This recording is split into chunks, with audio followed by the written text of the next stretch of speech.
Episode 81 Gadis Pendekar dari Blok Timur. Beberapa hari telah berlalu sejak kemenangan pertama Ren. Luka di pundaknya mulai menghitam, lebam di rusuk belum sepenuhnya sembuh, tapi ia tetap melatih dirinya di sudut lorong bawah tanah, push up, teknik nafas, dan latihan ayunan batang besi. Di lorong yang sama, petarung lain datang dan pergi, sebagian tertawa keras, sebagian masuk dengan tubuh utuh lalu keluar dengan kursi roda, atau tak pernah keluar sama sekali. Papan nama di pintu pendaftaran telah berganti, di bawah nama Ren, kini tertulis. Lebih besar dari pertarungan kedua, REN vs Sayaka, Macan Timur. Ren menatap nama itu lama, tiga kata terakhir menggema dalam benaknya, Macan Timur. Di sebuah ruangan kecil berdinding beton, beberapa peserta duduk mendengarkan pengarahan dari Koji, petugas briefing yang bertubuh kurus seperti cacing. Lawan kalian malam ini semuanya naik level. Jangan harap kalian bisa menyelesaikannya dengan 1-2 pukulan bodoh, katanya. Dan Ren, Koji menatapnya langsung. Jangan lengah hanya karena dia perempuan. Sayaka itu gila. Ren mengangkat alis. Maksudmu? Koji mengeluarkan selembar foto, melempar ke atas meja. Di dalamnya tampak seorang gadis remaja berambut pendek, memakai jaket tempur dengan logo naga putih di punggung. Dia mantan petarung jalanan dari geng Yasha, dulu pernah melawan 3 preman sekaligus tanpa senjata. 2 masuk ICU, 1 hilang gigi permanen. Ren terdiam, Koji lanjut, gaya bertarungnya kombinasi Aikido, tinju Thailand, dan entah apa lagi, tapi satu hal yang pasti, dia tahu bagaimana membuat lawan menyerah sebelum sempat melawan balik. Ren duduk dengan mata terpejam, suara ribut dari luar mulai terdengar, ia mendengar suara pengumuman penonton. Dan inilah, Macan Timur, sang penari dari blok kekerasan, SAAYAAKAA. Teriakan penonton menggila, suara kursi dilempar, siulan panjang, sorak-sorai, lalu sunyi sejenak. Dan lawannya, pemula yang menggugurkan kura-kura hitam, anak gunung, RRRRRREN. Ren membuka mata, ia bangkit dan melangkah ke arah cahaya. Arena kali ini lebih besar, lebih terbuka, penonton berdiri di pinggiran, berdesakan seperti kawanan hewan lapar. Di seberang, Sayaka berdiri tenang, posturnya tegak, tubuh ramping, rambut pendek agak acak-acakan, matanya tajam, memindai Ren dari ujung kaki sampai kepala. Ren mengangguk singkat, Sayaka tersenyum tipis. Aku dengar kamu anak baru yang mengalahkan kura-kura, katanya. Dan aku dengar kamu gila, balas Ren datar. Sayaka tertawa kecil, bagus, kita cocok. Wasit memberi aba-aba, tidak ada salam, tidak ada aturan, hanya 2 petarung dan 1 nasib. Pertarungan dimulai. Sayaka bergerak duluan, gerakannya ringan, lincah, kakinya seolah menari di atas lantai.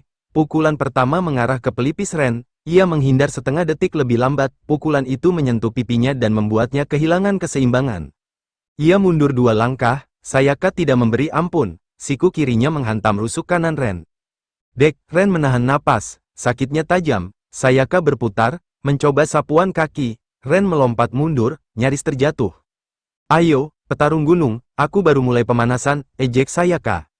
Ren memutar batang besinya, membentuk gerakan bertahan rendah, ia menunggu, belajar membaca pola.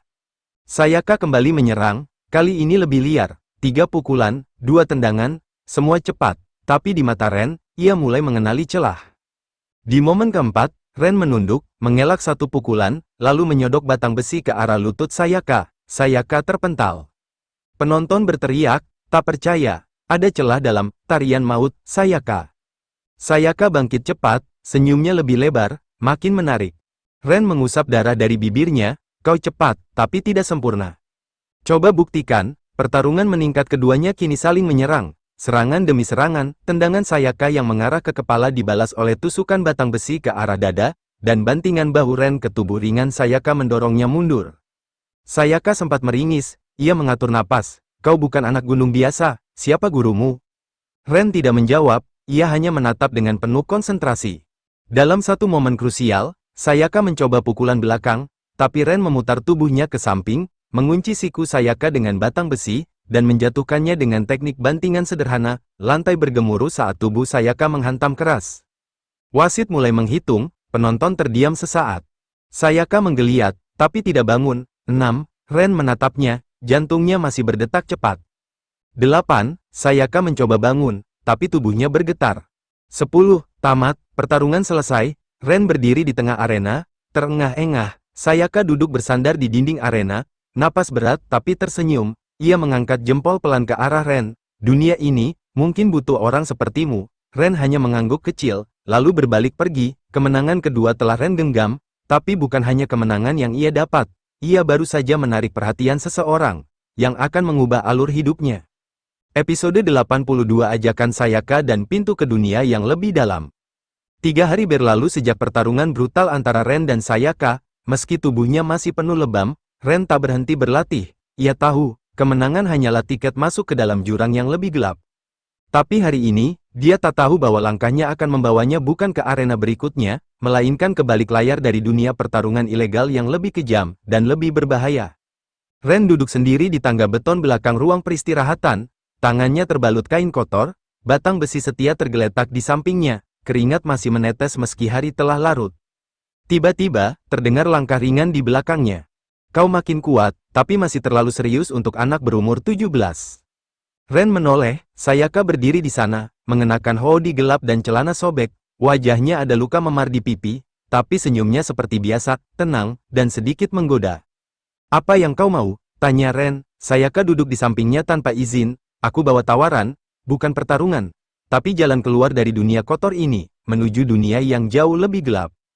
Ren menatapnya, diam. Sayaka lanjut, ada turnamen bawah tanah yang tidak semua orang tahu, diadain cuma sekali dalam 3 tahun. Nama aslinya, Blood Ring, pertarungan tangan kosong, taruhan nyawa, uang yang berputar miliaran. Ren mengangkat alis, kedengarannya bukan tawaran yang menyenangkan. Bukan, tapi di sanalah para petarung sejati diuji, bukan cuma jagoan lorong seperti kura-kura hitam, tapi pembunuh bayaran, veteran militer, ex-yakuza, dan orang-orang yang gak bisa diklasifikasi. Apa hubungannya denganku? Sayaka menatap Ren lekat-lekat. Aku pernah jadi peserta cadangan di turnamen itu 3 tahun lalu. Aku tahu jalan masuknya, dan mereka sedang mencari nama-nama baru. Aku bisa bawa kau masuk seleksi. Tapi, ada syaratnya. Ren bersandar ke dinding, selalu ada syarat. Kau ikut aku ke Blok Timur selama sebulan, tempatku latihan. Di sana, aku bantu kau siapkan tubuhmu. Tapi sebagai gantinya, kau bantu aku menang. Ren terdiam. Kenapa kau mau aku bantu? Sayaka menjawab cepat. Karena aku lihat matamu waktu bertarung. Kau bukan berkelahi buat menang, kau berkelahi buat hidup. Dan itu, lawan macam itu yang akan kita temui di turnamen. Malam itu Ren kembali ke tempat tidurnya yang tak layak di pojok kamar bawah tanah. Di dinding, ia menempelkan foto orang tuanya yang sudah lusuh, satu-satunya benda yang tersisa dari masa kecilnya. Ia teringat satu malam saat berusia 5 tahun, saat rumahnya dibakar, saat ayahnya diseret keluar, dan ibunya memeluknya erat untuk terakhir kali. Satu kalimat dari ibunya kembali terngiang, lebih besar dari, jangan jadi kuat buat membalas, Ren, jadi kuat buat menghentikan semua yang buruk. Ren mengepalkan tangan. Pagi berikutnya, Sayaka sudah berdiri di tepi jalan, menunggu. Ia memainkan korek api kecil di tangannya, tak sabar. Langkah kaki terdengar dari ujung lorong. Ren muncul membawa ransel kecil dan batang besinya di bahu. Aku ikut. Sayaka mengangguk pelan. Bagus, kita berangkat ke Blok Timur malam ini, siapkan dirimu. Tempat itu tidak mengenal belas kasihan. Ren telah memilih jalan yang lebih dalam. Di balik arena yang sudah brutal, ada dunia lain, lebih tersembunyi, lebih mematikan. Dan Sayaka bukan hanya petarung, tapi pemandu menuju neraka berikutnya. Episode 83 Blok Timur, tempat para iblis dilahirkan. Ada tempat-tempat di kota yang bahkan polisi pun enggan menginjakan kaki, lorong-lorong yang tidak masuk dalam peta, bangunan-bangunan terbengkalai yang dipenuhi rahasia kelam. Salah satunya disebut Blok Timur, tempat di mana nama, umur, dan masa lalu tak lagi berarti. Di sana, hanya kekuatan yang menentukan siapa yang boleh hidup. Dan di sanalah, Ren melangkah untuk pertama kalinya. Malam tiba saat kereta tua membawa mereka menembus jalur rel terlarang, melewati kota-kota kecil yang tidak punya nama. Sayaka duduk di seberang Ren dalam gerbong yang kosong, angin malam masuk lewat jendela pecah, membawa aroma besi, keringat, dan darah yang entah dari mana asalnya. Kenapa tempat itu dipanggil Blok Timur? Tanya Ren, memecah kesunyian. Sayaka menjawab tanpa menatapnya, karena letaknya jauh di timur kota, tempat dulu pemerintah bangun fasilitas eksperimen militer, tapi setelah proyek dihentikan, tempat itu diambil alih oleh geng, petarung jalanan, eks-narapidana, dan mereka yang dibuang oleh masyarakat. Ren diam, ia tahu, tempat seperti itu bukan tempat main-main. Sayaka melanjutkan, di sana, kau gak punya identitas, kau bukan siapa-siapa. Tapi jika kau bisa bertahan 1 bulan latihan di sana, kau bisa jadi siapa saja. Gerbong berhenti mendadak di sebuah stasiun tak bernama, papan nama tergantung miring, lampu-lampu mati, dan hanya ada satu jalan keluar, tangga menurun menuju lorong gelap. Ren dan Sayaka turun, suara langkah kaki mereka menggema di antara dinding besi yang berkarat.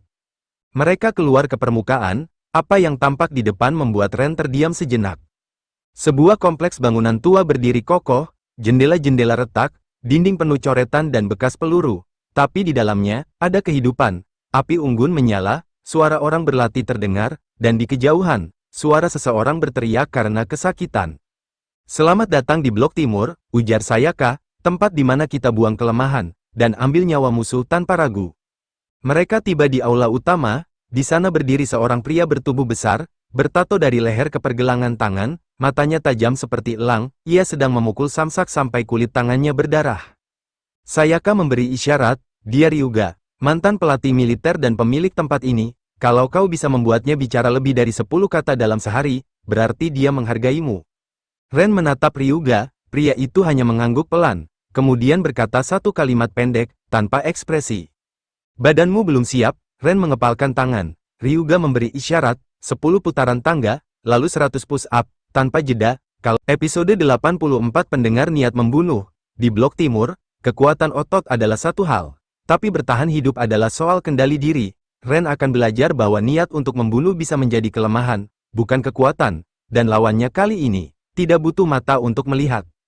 Pagi di Blok Timur bukan diiringi matahari, melainkan teriakan orang yang kalah, yang gagal, yang dihajar karena tak cukup cepat.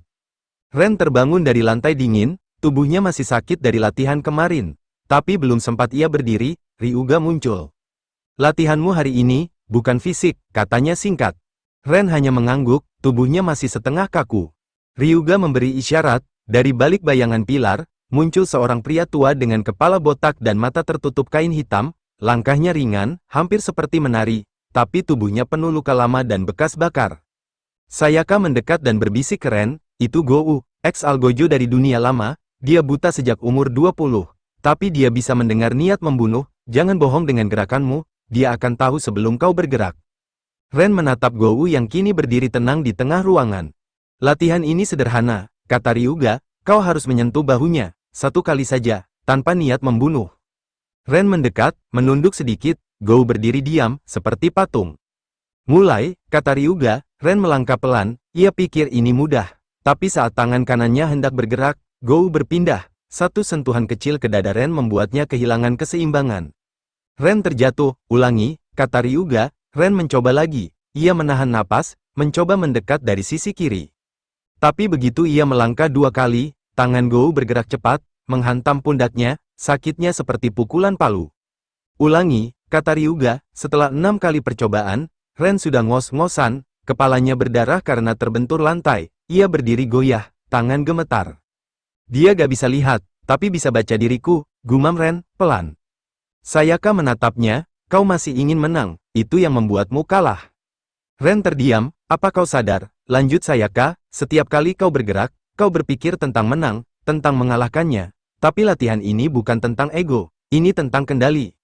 Ren menatap Gou, pria itu masih berdiri tenang, matanya tetap tertutup, tapi tubuhnya seperti menunggu badai. Ren mengatur napas, ia menutup matanya perlahan, mencoba membuang semua amarah. Ia mengingat sesuatu, suara ibunya. "Kau gak harus jadi kuat untuk membalas, Ren." Ia membuka matanya. Kali ini ia berjalan pelan, sangat pelan. Tidak ada tekanan di kakinya, tidak ada amarah dalam napasnya. Ia bergerak seperti bayangan, tangan kanannya menyentuh bahu Gou. Diam, tak ada reaksi. Gou tersenyum kecil, Ryuga mengangguk, latihan selesai. Sore itu, Ren duduk di tangga belakang, luka di wajahnya belum sembuh, tapi pikirannya jauh lebih tenang. Sayaka duduk di sampingnya, "Kau nyentuh dia, padahal kau gak punya teknik." Ren menjawab pelan, "Aku berhenti ingin menang." Sayaka tersenyum, lalu berkata pelan, "Di dunia pertarungan bawah, banyak orang kuat mati bukan karena kalah, tapi karena gak bisa kendaliin diri sendiri." Ren menatap langit senja, lalu, "Apa tujuanmu masuk ke Blood Ring, Sayaka?" Sayaka terdiam, lama, lalu menjawab pelan, "Aku mau ketemu seseorang, orang yang nyiksa kakakku sampai mati, 3 tahun lalu, saat turnamen." Ren menatapnya, dalam, "Dan kalau aku menang," lanjut Sayaka, Aku bisa buka pintu ke dunia tempat dia sembunyi. Dunia di balik ring. Latihan Ren bukan lagi soal pukulan dan tendangan. Ia mulai menyelami sisi gelap dirinya, dan belajar menyalakan cahaya kecil di tengahnya. Tapi pertanyaan muncul, jika Sayaka punya dendam, apa yang sebenarnya Ren cari? Episode 85 Tes Pemurnian. Blok Timur bukan tempat pelatihan biasa. Disinilah para iblis dibentuk, bukan dengan memberi mereka kekuatan, tapi dengan mengambil segalanya, hingga yang tersisa hanya naluri. Episode ini membawa Ren ke ujian paling brutal sejauh ini, ujian yang disebut tes pemurnian.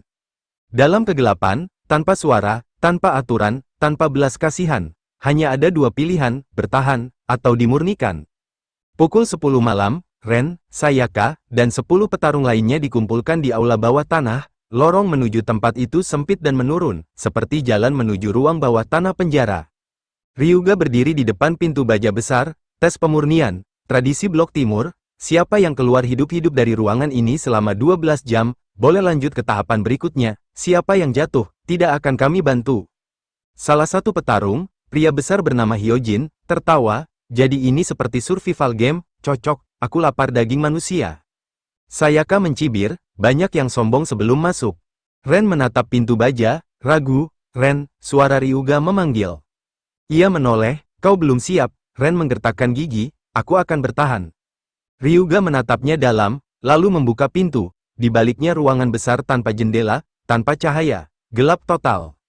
Petarung pertama masuk, yang lain menyusul. Saat giliran Ren, ia melangkah tanpa suara, jantungnya mulai berdetak kencang. Begitu pintu tertutup, kegelapan menelan segalanya. Langkah kaki bergema, napas orang-orang terdengar. Lalu, suara langkah cepat, teriakan, dentuman. Seseorang diserang di dalam kegelapan. Ren bergerak perlahan, menempel dinding, menajamkan telinga. Ia mendengar suara seseorang berlari, lalu terjatuh. Suara napas berat, lalu, suara Sayaka, samar, dari kejauhan. Ren, jangan percaya siapapun, bahkan aku. Ren menggertakkan gigi. Tiba-tiba suara langkah cepat mendekat, sesuatu menghantam sisi kepalanya. Ren terlempar, jatuh ke lantai. Ia bangkit dalam gelap, menajamkan indera, terdengar tawa kecil. Apa kau yang kecil itu? Suara pria. Hyojin. Ren diam. Bersembunyi bukan bertahan, bocah. Langkah kaki mendekat, Ren mengatur napas, diam total. Ia teringat latihan dengan Gou. Jangan bernapas dengan niat, jangan bergerak dengan rasa takut, jangan berpikir untuk menyerang, biarkan tubuh yang memutuskan. Hyojin mengayunkan sesuatu, meleset. Ren menggeser kaki pelan. Ia tahu posisi musuh sekarang. Dengan insting, ia ayunkan sikunya, mengenai dada Hyojin. Hyojin tersedak, terdengar suara tubuh besar tumbang. Tapi belum sempat Ren bersiap, suara napas lain muncul, dari belakang. Seseorang mencekiknya dari belakang. Ren berontak, kesadarannya mulai kabur, tangannya meraba, mencari apapun. Ia menggigit tangan orang itu, lepas, ia membalik tubuh, menendang ke arah dada, tubuh itu mundur, terbatuk. Gelap, sunyi, tapi tak ada waktu untuk istirahat. Jam demi jam berlalu, suara-suara semakin sedikit. Ren tak tahu sudah berapa orang yang jatuh, tapi tubuhnya penuh luka, nafasnya berat, lantai lengket oleh darah, entah milik siapa. Ia merangkak ke sudut ruangan, menyandarkan tubuhnya, mata tak berguna, tapi telinga masih siaga. Lalu, suara langkah kecil, Sayaka. Ren bersiap, tapi suara Sayaka pelan. Tenang, aku cuma lewat. Kau masih hidup, masih, tapi Hyojin gak, kau yang bikin dia berhenti napas? Ren tak menjawab. Sayaka duduk di seberangnya, dalam gelap. Kau tahu, Ren, ini, belum apa-apa. Di Blood Ring, ada arena khusus, mereka menyebutnya kamar sunyi, sama seperti ini. Tapi bukan 12 jam, 3 hari, dan disiram air dingin setiap 2 jam. Kenapa kau masih mau ikut semua ini? Tanya Ren, pelan. Karena mereka yang bertanggung jawab atas kematian kakakku, duduk di tribun paling atas arena itu. Hening, mereka saling diam dalam kegelapan, lelah, tapi satu hal jelas. Mereka tidak sendirian dalam penderitaan ini. Pintu baja terbuka, cahaya dari luar masuk, menyilaukan. Dari 11 petarung, hanya 5 yang berdiri. Ren keluar dengan langkah terseok, tubuhnya lebam, tapi matanya menyala. Ryuga berdiri di luar, mengangguk pelan. Kau tak lulus karena kuat, katanya. Kau lulus karena tidak patah. Sayaka keluar di belakang Ren, diam, tapi senyumnya kecil. Ia tak bilang apa-apa, tapi dari tatapannya, ada hormat. Ren telah melewati malam tergelap dalam hidupnya. Tapi itu baru permulaan. Karena dari sini, ia akan masuk ke babak baru pelatihan, ujian 3 dosa. 3 pertarungan melawan 3 gaya bertarung yang mewakili sisi tergelap manusia, keserakahan, kemarahan, dan ketakutan.